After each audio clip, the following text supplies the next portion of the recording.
Hi, welcome to Gizmo China. I'm Kieran. 6 months after the launch of the Poco M3 model, Poco has launched an upgraded version, the M3 Pro. The M3 standard version is doing relatively well among many 4G entry-level phones. So can the M3 Pro do well among entry-level 5G phones? We got the phone in advance to check out the brand's latest entry-level 5G phone. The M3 Pro's appearance differs from that of the M3, and clearly changes have been made once again. The lens module is still a vertical triple camera setup, but the large back rectangular design has been removed. The M3 Pro has a new back cover design, with two rounded rectangles near the lens and the Poco logo inside. The leather-like material on the back has been replaced with a mirror reflective coating, which is a fingerprint magnet. Although this back cover pattern design is pretty unique and beautiful, I still prefer the M3 standard design because it leaves a deeper impression. The fingerprint sensor is still on the side of the body, and the M3 Pro is not only equipped with a 3.5mm headphone jack and IR blaster, but it even features NFC, which is not present on the standard version of the M3. However, we still found some minor drawbacks, such as the omission of the dual speakers from the standard version.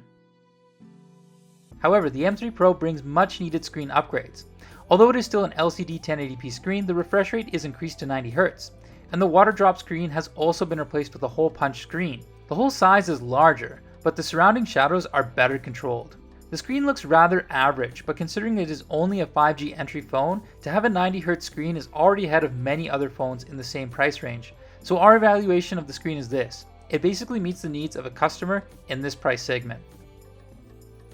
The Poco M3 uses MTK's Dimensity 700 SoC, which is one of the entry-level 5G chips available, so it makes sense to choose it.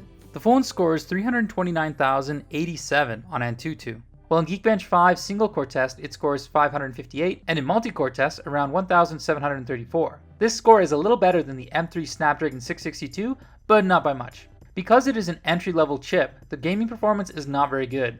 PUBG has no way to turn on HDR graphics and extreme frame rate, and in HD graphics, you can't turn on ultra frame rate, which means if you want to play PUBG at 40 FPS, you have to turn on balanced graphics or smooth graphics. The good news is that it still plays smoothly with balanced graphics.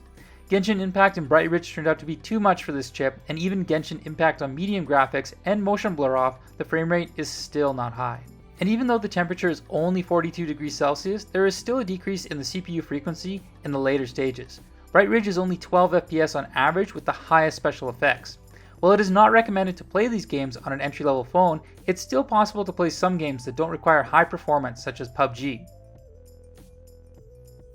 The lens is still configurable with a 48 megapixel main camera plus a depth of field lens and a macro lens. There is no ultra-wide lens. The image style is relatively realistic with moderate HDR intensity, but the colors of the flowers tend to spill over when AI is turned on. The same situation of AI spoiling the image also occurs in the evening.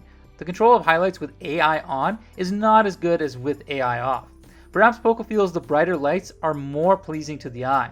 But the best performance at night is still with the night mode. The highlight control is better with AI off, but probably it's because of the limited ability of CMOS. The detail part of the picture is still not much improved.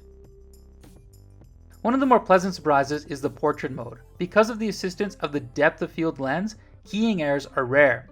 Even if the subject is not a person, the depth of field information can be correctly identified.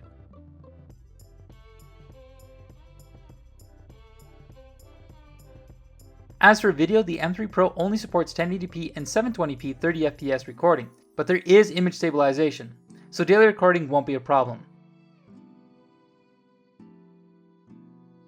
Coming to the battery, the Poco M3 Pro is the same as the M3. It only supports 18-watt charging power, but the box is equipped with a 22.5-watt charger. 18-watt charging power is still slow to fill the 5,000 mAh battery. Half an hour charges to 35% and 1 hour to 67%. It takes 116 minutes to fully charge to 100%. Weak SoC performance also means more power saving. Half an hour of TikTok consumes 7%, half an hour of online video uses up 6%, 23 minutes of PUBG drains 5%, and half an hour of Genshin Impact only around 10%. This level of battery life is good for an entire day. So the M3 Pro is Poco's first entry-level 5G mobile phone this year. What do you think? Has it met your expectations? Compared with the M3, the main upgrade point of the M3 Pro is the support for 5G and a high refresh rate of 90Hz. Although 5G may be of little use now to some users, If you plan to use the phone for 2 or 3 years, then 5G support can be a differentiating factor. So that's it for today. I'm Kieran from Gizmo China, and we'll see you next time.